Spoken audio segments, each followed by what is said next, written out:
ॐ स्थापकाय च धर्मस्य सर्वधर्मस्वरूपिणे अवतारवरिष्ठाय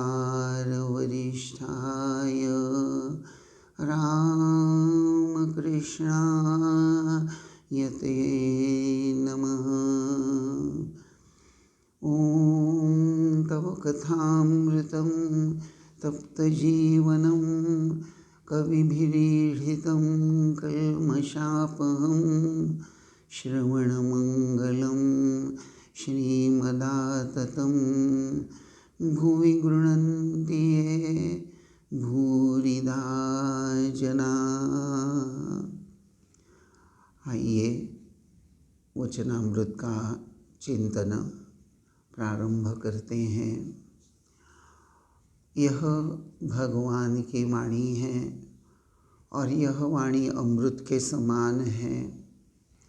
हमारे जैसे सर्वसामान्य जीव के अंतःकरण में, हृदय में जो मलिनता होती है उसको दूर करने का सामर्थ्य भगवान की कृपा में होता है। भगवान की वाणी और उपदेश के पालन से चित्त शुद्धि प्राप्त करने में हमें निश्चित रूप से सहायता मिलती है। भगवान की यह वाणी है, तव कथामृतं तप्त जीवनं कविभिरीडितं कल्मषापहं श्रवणमंगलम। एक विशिष्ट उच्च आध्यात्मिक हेतु, एक आध्यात्मिक स्पृहा हृदय में धारण करके यह भगवान की वाणी सुननी भी है और उसके अनुसार अपना चरित्र बनाने का हर व्यक्ति को प्रयास भी करना चाहिए। हम 24 अगस्त 1882 का नवम परिच्छेद अध्ययन कर रहे हैं। श्री रामकृष्ण देव ने ये बात प्रारंभ में ही सूचित कर दी है, हमको बताई है कि जब साधक साधना करने के लिए प्रस्तुत हो जाता है तो उसको प्रारंभिक अवस्था में, यानी at the beginning of his spiritual journey, साधक को सतर्क रहना चाहिए, बड़े सावधानी के साथ साधन भजन में तत्पर रहना चाहिए। और श्री रामकृष्ण देव कहते हैं कमर कस लेनी चाहिए, और यानी बहुत बड़े दृढ़ता के साथ, बड़े तत्परता के साथ, एकदम बड़ी निष्ठा के साथ अपने आप को साधन भजन में जैसे झोंक देना चाहिए। साधन भजन में, आध्यात्मिक उन्नति में बाधा के रूप में क्या आता है, इसको श्री रामकृष्ण देव कामिनी कांचन की आंधी इन शब्दों के द्वारा सूचित करते हैं।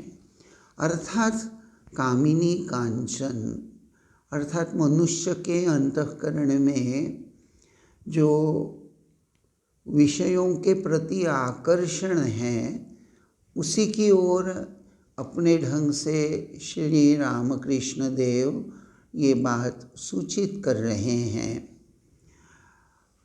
मनुष्य सुख प्राप्ति की लालसा से, आशा से जीवन धारण भी करता है, जीवन यापन भी करता है, और उसकी सुख प्राप्ति की यह जो कामना है, यह कामना उसके अंतर्गत देह सुख, संपत्ति का सुख, खाने का सुख, कितनी ही प्रकार की हम बहुत बड़ी आदि बना सकते हैं, उसकी कोई ज़रूरी नहीं है। लेकिन मूलतः दो शब्दों में ठाकुर ने जैसे इस बात को समराइज किया है, कामिनी और कांचन। कांचन का मतलब संपत्ति, और संपत्ति को व्यापक अर्थ से चिंतन करें तो समाज में प्रतिष्ठा और सुख साधन प्राप्त करने के लिए जो पैसा लगता है, अर्थात अर्थार्जन, अर्थ, और कामिनी इस शब्द के माध्यम से मनुष्य यह जो उसके जीवन में, उसके व्यक्तिमत्व में भगवान की इच्छा से ही यह जो एक क्रिएटिविटी, पावर ऑफ क्रिएटिविटी, सृजनशीलता, यह जो सृजनशीलता है उसका एक व्यावहारिक या लोअर लेवल पर बोल सकते हैं आप। At the lower level a man is always attracted towards a woman और a woman is attracted towards man. तो यह शरीर सुख की भावना और उसके आधार से प्रोजेनी की, संतान की कामना और भगवान का सृजन, इस प्रकार से यह संसार चक्र चल ही रहा है। भगवान हर जीव में जब वह जन्म ग्रहण करता है तो उसके जीवन में एक समय आता है, उम्र का एक टर्निंग पॉइंट आ जाता है जहाँ उसमें यह यौवन शक्ति प्रकट होती है और भगवान का यह सृजन का कार्य चल ही रहा है। तो श्री रामकृष्ण देव ने यह सभी बातें लंबी विस्तार से न बोलते हुए सिर्फ 2 शब्दों में जैसे समराइज कर दी कि कामिनी और कांचन की आंधी। एक तो यह भावना बड़े जोर शोर से, जैसे जैसे उम्र मनुष्य की बढ़ने लगती है, बचपन में यह भावनाएं इतनी तीव्र नहीं रहती जितनी वह युवा अवस्था में आने के पश्चात होती है, और धीरे धीरे वह एक प्रबल आंधी के समान, बड़ी सर्वशक्ति के समान मनुष्य के जीवन में प्रधानतः उसको उसका जीवन परिचालित करने का निमित्त बनती हैं।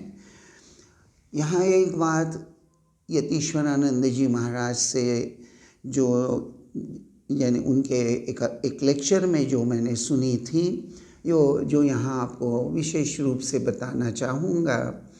यतीश्वरानंद जी महाराज से किसी भक्त ने ये पूछा कि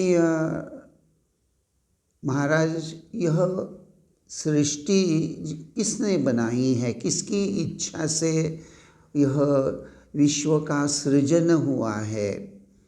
तो यतीश्वरानंद जी महाराज ने सुस्पष्ट रूप से बोल दिया कि हाँ भाई, उपनिषद की बात कहो तो उपनिषद में वह जो जिसका उल्लेख हम परब्रह्म परमेश्वर करते हैं, परमात्मा के रूप में करते हैं, तो वह परब्रह्म जो है, ब्रह्मन जो है, उसको बहु होने की इच्छा हुई। तो उपनिषद दृष्टि से परब्रह्म जो है उसके इच्छा के कारण यह सृजन, यह विश्व का सृजन हुआ है, या भक्ति की भाषा में भगवान की इच्छा से। तो उसी भाव में यतीश्वरानंद जी उस प्रवचन में आगे कहते हैं कि देखो, हर साधक को, हर मनुष्य को एक्चुअली, लेकिन हर मनुष्य पता नहीं याद रखेगा या नहीं, लेकिन जो भक्त हैं, जो अपने आप को भगवत प्राप्ति, यही मनुष्य जीवन का उद्देश्य है, या आत्मज्ञान प्राप्त करना, यह मानकर जो अपने आप को एक साधक के रूप में जान रहा है, ऐसा एक साधक या भक्त, उसको यह याद रखना है कि मनुष्य के जीवन में यह जो बंधन जो दिखाई देता है, बंधन है, जन्म मरण के चक्र में मनुष्य क्यों अटका हुआ है, तो वह अहम कर्ता, अहम भोक्ता के आधार से जीवन यापन करता है, और कर्म करता है तो कर्म फल उसको ही भोगना पड़ता है, और कर्म करने के पश्चात दृश्य रूप से एक बाह्य कर्म फल होता है, और सूक्ष्म रूप से प्रत्येक मनुष्य जब कर्म करता है तो कर्म के कारण उसके अंतःकरण में सूक्ष्म संस्कार बनते हैं, जो भविष्य में उसको फिर से नवीन देह धारण करके फिर से अपनी इच्छा कामनाओं को पूरा करने का एक इंस्ट्रूमेंट या निमित्त बन जाते हैं। तो अहम कर्ता अहम भोक्ता इस भूमिका से बाहर आना ही एक्चुअली साधना का एक पहला सोपान ही बोलना चाहिए कि what is the initial goal of performing sadhana. साधना जो हम करने के लिए प्रस्तुत हो रहे हैं, श्री रामकृष्ण देव ये जो कह रहे हैं कि साधना के प्रारंभ में पहले कुछ कमर कसकर साधना करनी चाहिए। अर्थात क्यों? क्योंकि अहम कर्ता अहम भोक्ता यह जन्म जन्मांतर से हमारे हृदय में जो भाव बड़ा ही दृढ़ हुआ है, उसकी जो पकड़ है, ग्रिप जिसको अंग्रेजी में कहते हैं, वह ग्रिप, वह पकड़ तो ढीली होनी चाहिए। मैं करता नहीं हूँ, प्रभु ही करता है और मैं भोक्ता भी नहीं हूँ। इस भूमिका में उन्नत होने की दृष्टि से साधक को पहले यह ज्ञान होना आवश्यक है। He should know this first कि यस आई डू हैव, अभी आज मेरी अवस्था कैसी है। तो इस नश्वर देह, ये जो नश्वर देह है, जायते अस्ति वर्धते विपरिणमते विपक्षीयते नश्यति, ये षड्विकार युक्त देह है। इस देह को सर्वसामान्य जीव सत्य मानकर इस देह को ही सब कुछ समझ रहा है। यही अज्ञान है। इस देह में ठाकुर जैसे कह रहे हैं कि क्या भरा पड़ा है, क्या रखा हुआ है, मलमूत्र हाड़ मांस यही सब तो। लेकिन फिर भी इस देह को हम सुंदर बनाने का ही प्रयास करते हैं, देह को स्वस्थ रखने सुखी रखने का ही प्रयास करते हैं। मन ही मन हमारे हर मनुष्य के अंतःकरण में यह निश्चित धारणा है कि वह शब्द स्पर्श रूप रस गंध इनके माध्यम से बहुत अलग अलग प्रकार के सुख प्राप्त कर सकता है। उसके लिए उसकी ज्ञानेंद्रियाँ और उसके कर्मेंद्रिय उसको सहायता करने वाले हैं। इस भाव को लेकर ही सर्वसामान्य मनुष्य जीवन यापन करता नजर आता है। That is the statement of fact एक तरह से। लेकिन मूल बात यहाँ यह है, जैसे साधना के लिए जब हम प्रस्तुत होते हैं, हमारे अंतःकरण में ये महसूस होने लगता है कि अरे ये इंद्रियां कितने दिन सतेज रहेगी। जिन इंद्रियों के आधार से मैं सुख का उपभोग करना चाहता हूँ, उपभोग करता हूँ, वे इंद्रियां ही तो जैसे जैसे बुढ़ापा आएगा तो शिथिल हो जाएगी। तो इंद्रियां ही सपोर्ट नहीं कर रही हैं। मन में चाहत तो बनी हुई है, मन बहुत चाहता है कि मैं समोसा खाऊं, मैं ऊंधियों खाऊं, मैं अमुक खाऊं। लेकिन अब डाइजेस्टिव सिस्टम 80 साल की उम्र हो गई है, 75 साल की उम्र हो गई या उससे ज़्यादा हो गई है, डाइजेस्टिव सिस्टम कमज़ोर हो गई है, अब पहले जैसा नहीं खा सकते। उम्मीद तो है, आशा तो है, लेकिन शक्ति नहीं है। अब मन ही मन जो यह समझ रहा है और अपने आप को संयत भी कर रहा है, तो जिसमें यह भाव जागृत हो जाता है कि अरे सारी जिंदगी एक तरह से ये शब्द स्पर्श रूप रसगंध के आधार से मैं सुख की खोज में बाह्य संसार में विषयों की ओर दौड़ता रहा और विषयों को प्राप्त करने के लिए अर्थार्जन करता रहा और उसके आधार से मैं अपनी काम भावना, अपनी इच्छाएं पूरी करता रहा। लेकिन इच्छा तो पूरी हो ही नहीं रही। एक इच्छा पूरी हो गई कि दूसरी इच्छा आ जाती है कहीं न कहीं से।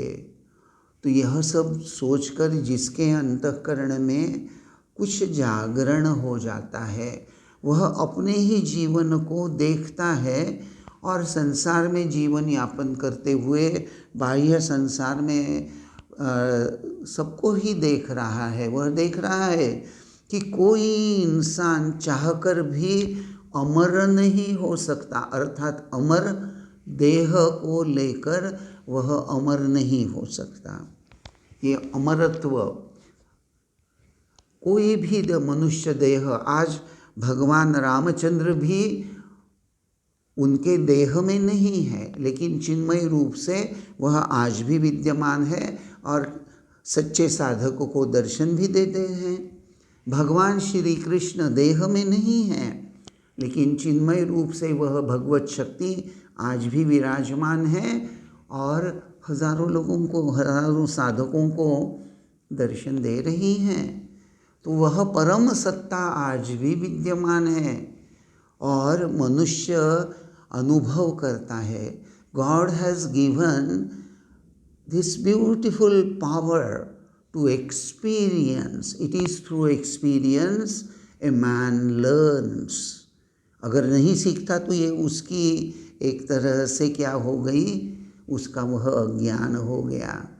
अगर अलग अलग अनुभव से इंसान नहीं सीखता है, वैसे सच तो यह है कि भगवान ने कुछ भी छुपाया नहीं है।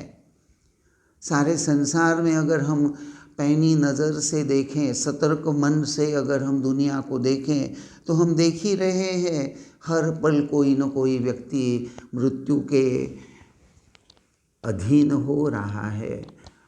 महाभारत में वर्णन आता है, यक्षराज ने धर्मराज युधिष्ठिर से प्रश्न किया था कि जगत में सबसे आश्चर्य की बात क्या है। तो धर्मराज जवाब देता है कि अहनि अहनि भूतानि गच्छन्ति यम मंदिरम, कि प्रत्येक मुहूर्त कोई न कोई जीव मृत्यु को प्राप्त होता जा रहा है और दूसरा मनुष्य यह देख भी रहा है, समझ भी रहा है, लेकिन फिर भी अपने आप को अमर बनाने की ही बात सोच रहा है। बड़ा आश्चर्य है। हम सब लोग मृत्यु को देख रहे हैं, बुढ़ापे को देख रहे हैं, इंद्रियां शिथिल हो रही है, यह जान रहे हैं। एक बड़ी मज़ेदार बात बोलना चाहूँगा। एक बार ऐसा हुआ, यमराज ने यमदूतों को कहा कि भाई वडोदरा जाओ, और वडोदरा जाकर वहाँ अमुक अमुक एक व्यापारी हैं, उसका समय हो गया है, उसके प्राण ले आओ। तो यमदूत उस व्यापारी के घर में चले गए। अब अच्छा, वहाँ जाने के बाद में जब उनका प्राण लेने का प्रयास करने लगे तो वो व्यापारी ने देखा कि ये यमदूत आ गए हैं। उनसे पूछा, अरे भाई आप कौन हो, क्यों मेरे पीछे पड़े हो? तो यमदूतों ने कहा कि भाई हम यमदूत हैं और आपके प्राण लेने आए हैं, आपका समय हो गया है, पृथ्वी पर आपकी आयु खत्म हो गई है, तो आपको चलना है। तो व्यापारी कहने लगा, अरे वाह, ऐसे कैसे? बोले ऐसे कैसे का मतलब? बोले अरे तुम नहीं जानते, आजकल नोटिस देनी पड़ती है। जब तक पहले तो 2 महीना 3 महीना नोटिस भेजना पड़ता है, ऐसे नहीं कि आ गए अपना चलो मैं नहीं आने वाला। अब उन्होंने ना बोल दिया।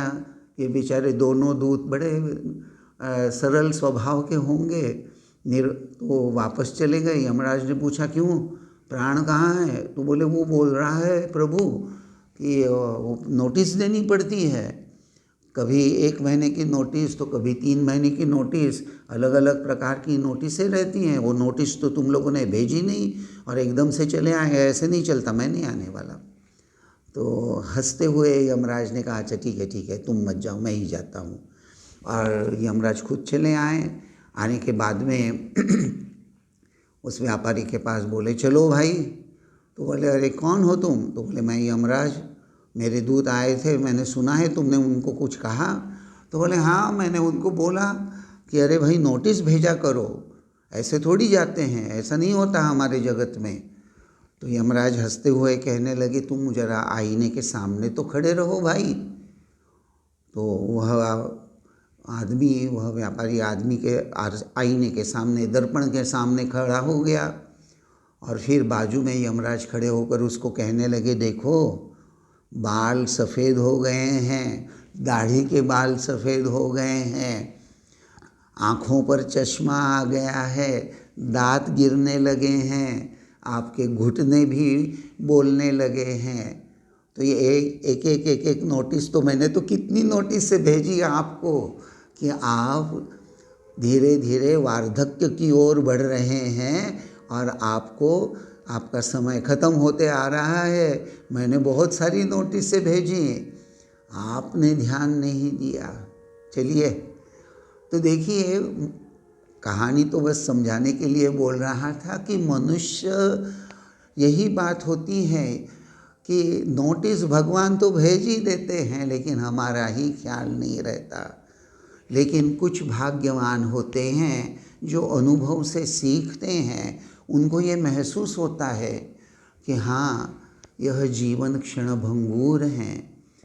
मनुष्य जन्म लेता है, जन्म जितना सत्य है मृत्यु उतना ही सत्य है। तो एक न एक दिन जाना है, लेकिन मनुष्य जन्म का कुछ महान उद्देश्य होता है और वह उद्देश्य होता है भगवत प्राप्ति। और यह भगवत प्राप्ति में मूल रूप से बाधा होती है मनुष्य पे जो छाया हुआ अज्ञान। और यह अज्ञान का स्वरूप क्या है? तो इस नश्वर देह को सत्य मानकर उसकी देखभाल करना, यह इसको अज्ञान कहते हैं। हमारे वास्तव में मनुष्य न कुछ लेकर जन्म लेकर आता है और कुछ न लेकर जा सकता है, लेकिन इस जन्म और मृत्यु के बीच में सारी वस्तुओं को मेरा मेरा कहकर, सांसारिक वस्तुओं को जमा करके वह उसके प्रति आसक्त होकर रहता है। इसी का नाम है अज्ञान। हम वास्तव में परमात्मा के ही हैं, हमारा इस संसार में कोई नहीं है, लेकिन आप तो स्वकीय ये मेरा है, ये मेरा है, ये मेरा है, ये मेरा मेरा मेरा करना, यही अज्ञान होता है। थोड़ी देर पहले मैंने यतीश्वरानंद जी की बात बताई। यतीश्वरानंद जी महाराज बड़ा सुंदर भाव व्यक्त करते हुए यह कहते हैं कि देखिए, परब्रह्म परमेश्वर ने संसार का सृजन किया, तो इनडायरेक्टली बात तो यह है कि मनुष्य, यह जो हम बोलते हैं कि मनुष्य बंधन में है, तो किसकी इच्छा से मनुष्य बंधन में है भाई? Whose will? आपको और मुझको क्या जन्म ग्रहण करने के पहले पूछा गया था कि क्या भाई आप बंधन में रहना पसंद करेंगे या नहीं? तो वैसे तो पूछा नहीं गया था। तो एक्चुअली भगवान की या ईश्वर की इच्छा से ही जीव बंधन में भी है और भगवान की इच्छा से ही यह बंधन दूर हो सकता है। भगवान की जीवोद्धार की जो इच्छा जो सक्रिय होती है, भगवान की यह जीवोद्धार की इच्छा सक्रिय होना ही असल में भगवान की जीवों के प्रति करुणा भी है और कृपा भी है। और भगवान की कृपा से ही ईश्वर प्राप्ति की भावना मनुष्य के अंतःकरण में जागृत हो जाती है, जिसको आध्यात्मिक स्पृहा कहा जाता है। तो आध्यात्मिक स्पृहा या मनुष्य की दृष्टि इस भाव को लेकर जब उसकी बुद्धि चिंतन करना शुरू कर देती है कि क्या बार बार जन्म और मरण के चक्र में जीवन यापन करना ही मेरे जीवन का उद्देश्य है? Is there any higher dimension to my personality? जब यह बात मनुष्य के अंतःकरण में खेलने लगती है, जब उसके अंतःकरण में यह जिज्ञासा जागृत हो जाती हैं और यह जिज्ञासा जिसके साथ में श्रद्धा और भक्ति का भी मिलाप हो जाता है। यानी आध्यात्मिक उन्नति की दृष्टि से साधन भजन करने के लिए सिर्फ जिज्ञासा का होना अनिवार्य नहीं है। जिज्ञासा तो होनी ही चाहिए कि what is the real purpose of human birth, मनुष्य जीवन का महत्व क्या है, मनुष्य जीवन का उद्देश्य क्या है, इसको लेकर अंतःकरण में जिज्ञासा होनी चाहिए, जानने की इच्छा तो होनी ही चाहिए। लेकिन यह जिज्ञासा संशय से ग्रस्त नहीं होनी चाहिए। देखिए, तुलसीदास जी ने एक बड़ा सुंदर वर्णन तुलसी रामायण में किया है। वहाँ कहते हैं तुलसीदास जी कि भगवान राम रावण सीता जी को उठा कर ले गए थे और भगवान रामचंद्र वन वन में वृक्ष लताओं को आलिंगन देते हुए रोते हुए पूछ रहे हैं कि हे वृक्ष लताओं, क्या आपने मेरी सीता को देखा है? बहुत दुख हो रहा है राम जी को। और तुलसीदास जी वर्णन करते हैं कि उसी समय भगवान शंकर और उनकी पत्नी जो हैं सती, वह भ्रमण के लिए निकल पड़ी और ऊपर से भगवान शंकर ने राम जी को पृथ्वी पर जब देखा कि राम जी रो रहे हैं, पत्नी वियोग में रो रहे हैं, वृक्षलताओं को आलिंगन देकर वृक्षलताओं को पूछ रहे हैं, जो भी प्राणी आ रहा है, हिरण आ रहा है या कोई, उससे पूछ रहे हैं, तो वह देखकर भगवान शंकर बड़े गदगद चित्त से भक्तिपूर्ण अंतःकरण से राम जी को प्रणाम करते हुए कहते हैं कि हे प्रभु, आपकी लीला समझना बड़ा कठिन है। तो भगवान शंकर का अंतःकरण, शिव जी का अंतःकरण राम जी को इस वियोग अवस्था में देखकर श्रद्धा संपन्न हो जाता है। भक्तिपूर्ण अंतःकरण से भगवान शिव जी गदगद हो जाते हैं। और सती जी वह देख रही हैं कि यह राम, जिनको मेरे पति भगवान शिव इतने गदगद हो गए हैं, इतने प्रणाम कर रहे हैं, लेकिन ये तो सामान्य मनुष्य की तरह पत्नी के वियोग में रो रहे हैं। क्या ये साक्षात परब्रह्म हो सकते हैं? ये कैसे संभव है? अर्थात दृश्य एक ही है, लेकिन सती के अंतःकरण में उसका प्रभाव अलग हो गया है, भगवान शंकर के मन पर उसका प्रभाव अलग हो गया है। सती जी संदेह के जंगल में भटक गई हैं।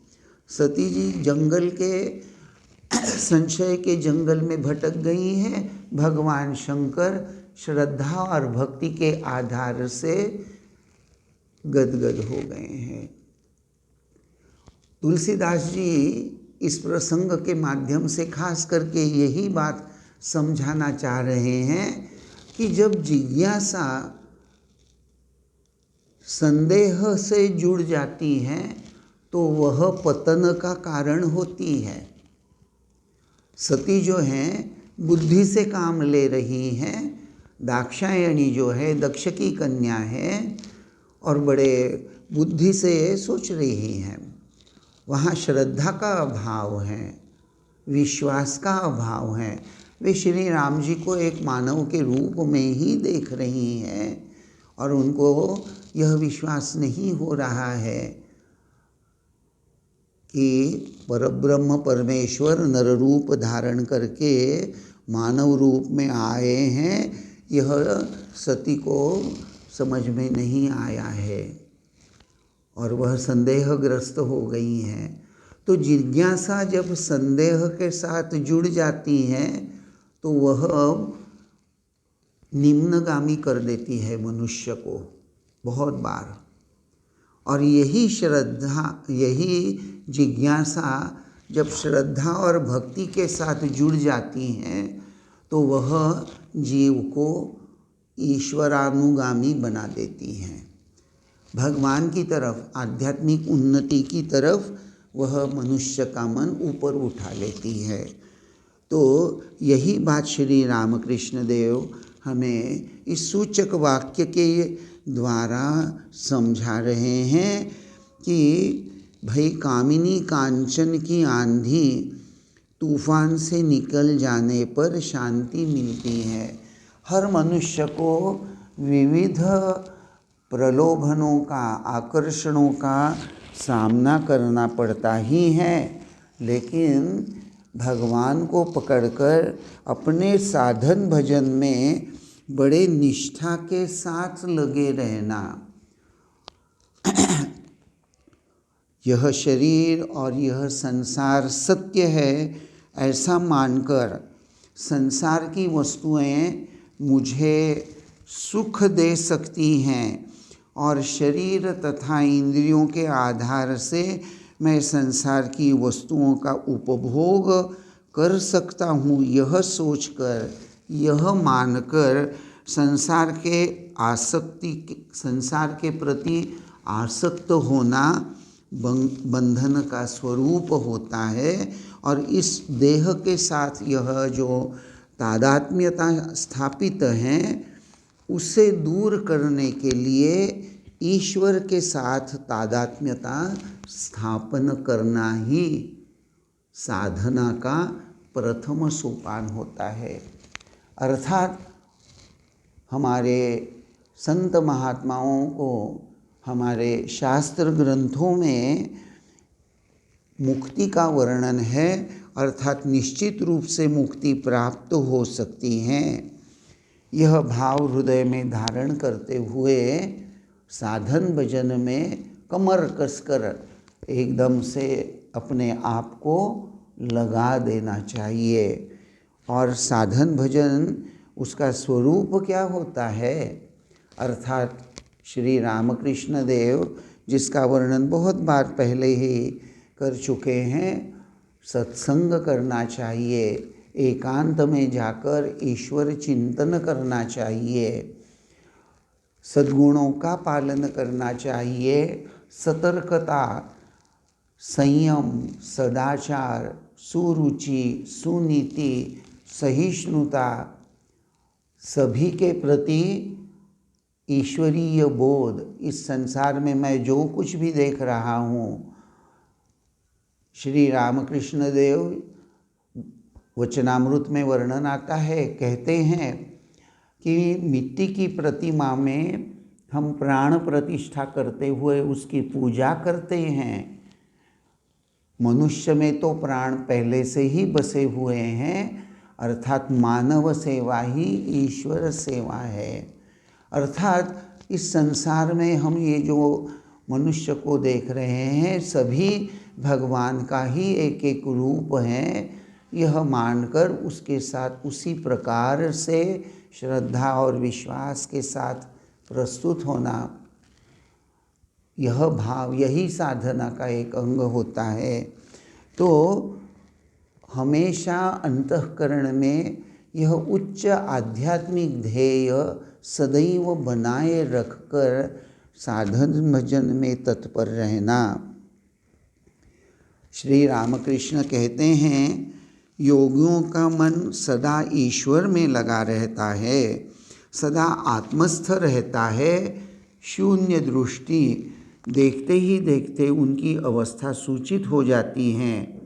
देखिए ये जो बात श्री रामकृष्ण कहते हैं, योगियों का मन सदा ईश्वर में लगा रहता है।